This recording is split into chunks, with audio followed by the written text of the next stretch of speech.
Hello everyone, Marcel here from TFNG. Me and my wife, we started our YouTube channel TFNG, which stands for Travel, Food and Gadgets, so that we can share our travel experiences with you and hope that you find some interesting and helpful information that you can use. Before we get it started, we'd like to ask you to do us a favor. Click the like if you like this video, and then subscribe and hit the notification bell if you want to see more videos like this. Without further ado, let's go to our video. If you remember from our last video, we spent our last morning in Lyon bike riding the banks of the Rhone River, then headed back on board the ship for a nice lunch and a lazy afternoon as we sailed down the river to our next destination, Vienne. It was late afternoon when we finally made it and docked in Vienne, but we went off the ship to explore the neighborhood by the dock. It was a small, charming, and sleepy village.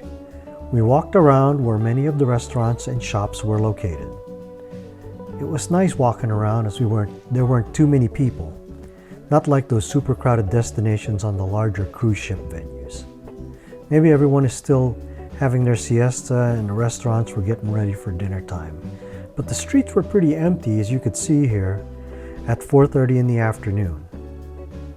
After a couple of hours just walking around, we passed by the park and went inside their visitor center.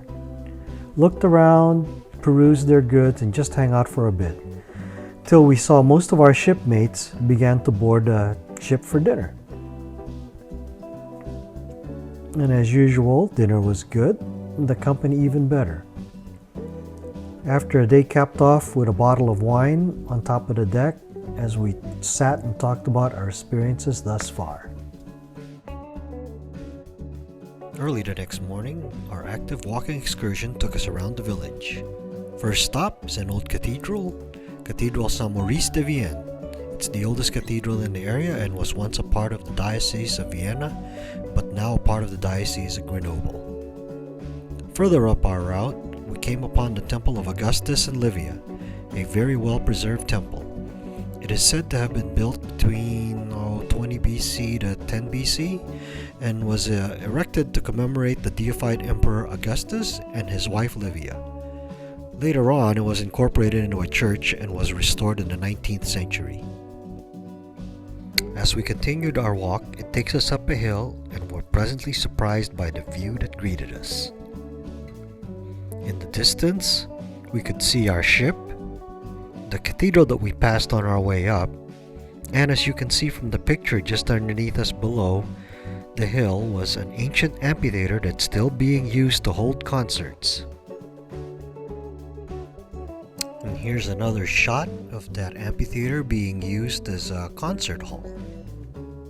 In the distance, we saw another ancient castle ruin. Here's a closer shot of it coming up. And here's a quick selfie of the group. Also on this hilltop is just the church of the Chapelle Notre-Dame de Salé. Atop of the tower is a statue of the Virgin Mary carrying baby Jesus, looking as if they were blessing the whole village. On our way down the hill, as we trekked back to the ship, we passed yet another ancient ruin and took some more pictures before finally making it back to the ship for a reprieve from the hot sun and some much needed rest. Our ship once again got underway to our next destination as we leisurely enjoyed lunch. As we slowly sailed the river to Viviers, we took an afternoon nap first and then came out and hung out at our favorite spot on the ship, the top deck. Here we whiled away the rest of the night and day, enjoying the sights that you're seeing here. As we were sailing to Viviers, along the river we managed to cross through several locks. You can see one here as we were leaving it. We crossed so many locks that we even had to go through one in the middle of the night. Morning, we awoke to find that we have docked in Viviers during the early morning hours. After breakfast, our excursion was another walking tour of the village of Viviers and yet another walk up to yet another church. Just like in Vienne, we walked through the neighborhood with our guides. and headed towards the center plaza where we spied a cathedral tower in the distance. There, we were met with other tourists from other ships. And as we go through the little alleys towards the top of the hill, everywhere looked like it was a reminder of how this small village seemed to have been stuck in medieval times. Everything seemed so well preserved. Cases here, you can see where they actually built right into old Roman structure by incorporating these arches into the way they built their town. Next place we hit is a church called St. Vincent Cathedral, which was built in the 12th century. It's classified as a Romanesque flamboyant Gothic. And as you can see from these pictures here, it does look kind of extravagant. And of course, it's one of the historic monuments that's over here in this town. Later on, we went outside of the church and took a look at another nice view from the hill where the church was at. As we head back down to the dock, we passed a small deli shop that made their own charcuterie and sells camembert cheese from Normandy. If you like brie and never had camembert cheese, it's worth a try. Unfortunately, you can only get the real camembert cheese from France as they're not pasteurized. Yes, they do sell it stateside, but the taste just doesn't compare.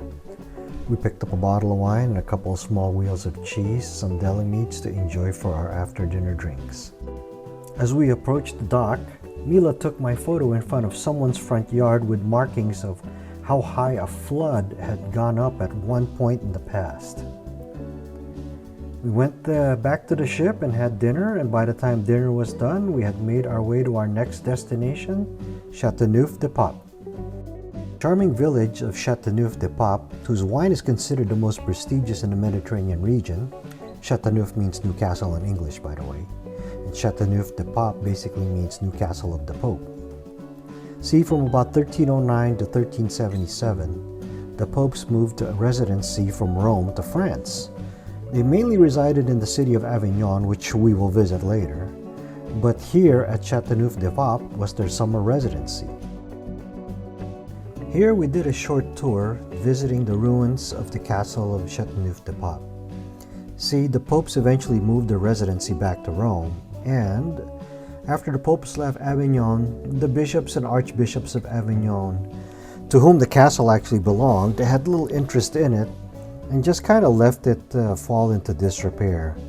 And finally, it was sadly destroyed during a great invasion. The first vines in Chateauneuf de Pape were planted by the ancient Romans. It's actually a historic village in the southern Rhone Valley near Avignon. After our tour of the ruins, we headed to the winery called Bouachon-Le Pavillon des Vins for a short wine tour. That was a mouthful. The gentleman who gave our group the wine and the chocolate tasting was excellent. His descriptions were interesting and did a nice job of educating us, his audience, on how to properly taste and judge the wine. He was truly involved and enjoyed explaining about the wines. We stayed there for a bit. Notice that the round rocks and pebbles that covers the clay soil. Not only does the rocks help keep the weeds from growing and drinking all the water out, this also helps retain the heat, releasing it during the cooler nights and therefore helping with the formation and ripening of the grapes faster. After the winery tasting and tour, our tour took us to a small village center where the restaurants and shops were located. There, some of our shipmates enjoyed some wine and appetizers while others were just sitting leisurely under a big tree. When the morning excursion was over, we headed back to the dock to board our ship. By midday, we left Chateauneuf de Pape for Avignon, enjoying our lunch. We went through several locks along our river cruise, as I mentioned before, but the most interesting one was the Boulin Lock. As we got closer to Avignon, we came upon it. This lock took us from one level of the river to the other, and the difference was 75 feet. The Boulin Lock was definitely the tallest lock that we went through in our journey. As you can see here in the following video, it's quite a dramatic drop going from a level of 75 feet from one side to the other. Now we sped it up, needless to say, because it took a while to get through it. Enjoy this section and let us know what you think about this.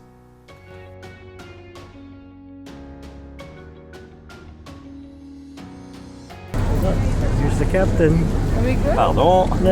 Papi, go. Happy! Happy!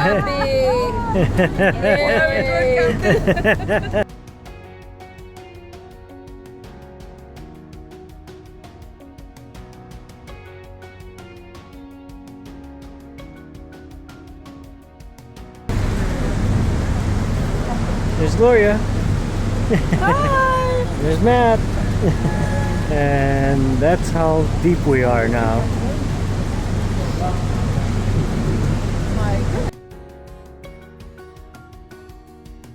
That's the lock in the back.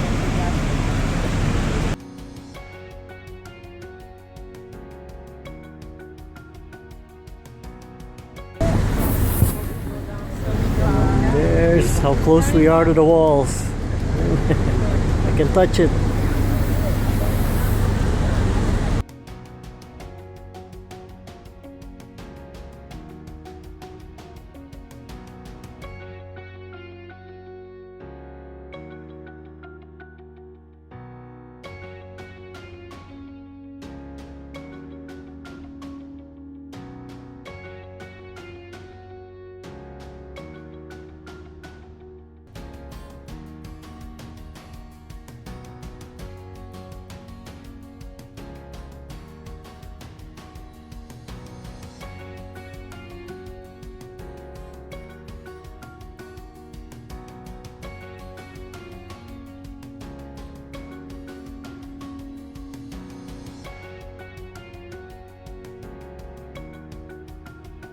Go ahead, touch it. Let's see.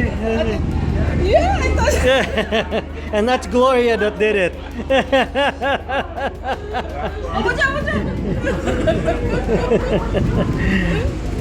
There's the hydroelectric plant. I think the assistant captain is actually steering the ship right now. There he is.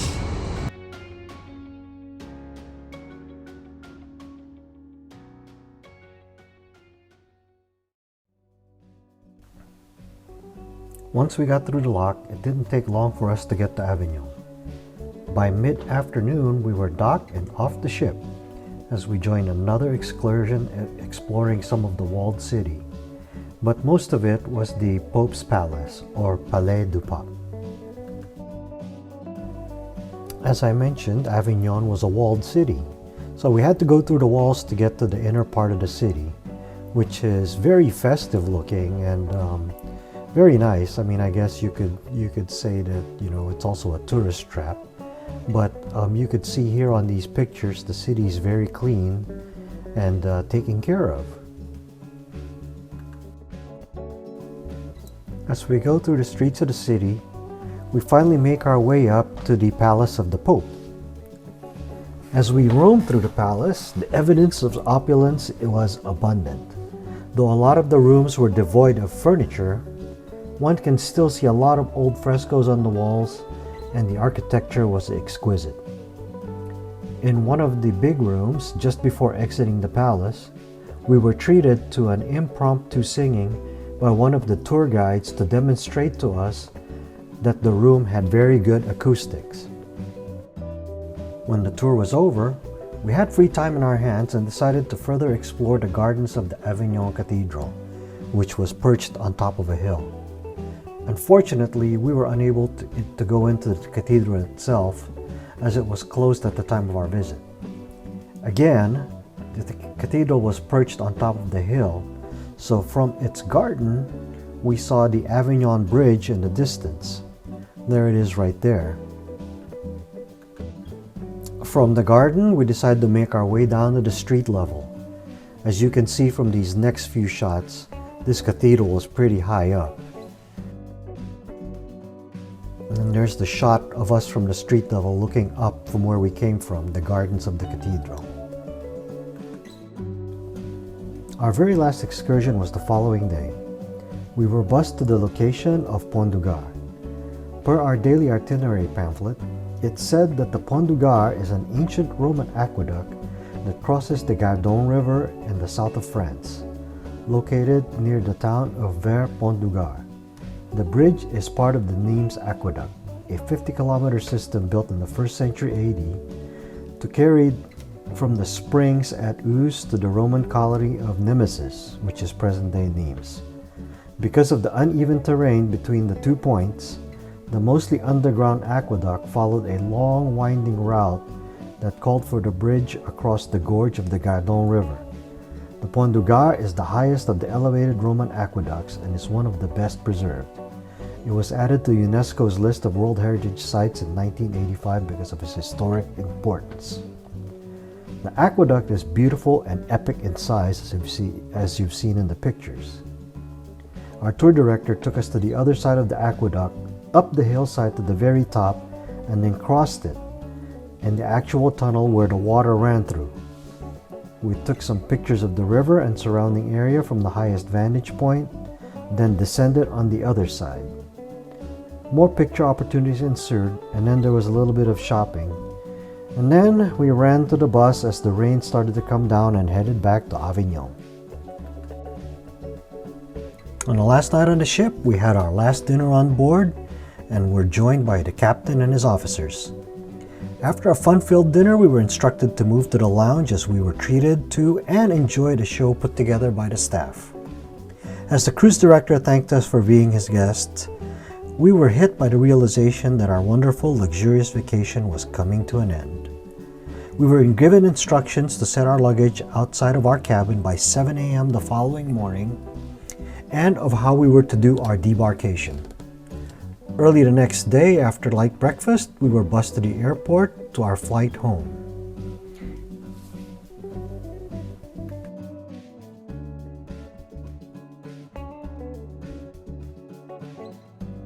Well folks, that's it for this long video. We hope you enjoyed traversing the Saone and Rhone River with us on this nice French river cruise and enjoyed the sights that we visited along the way.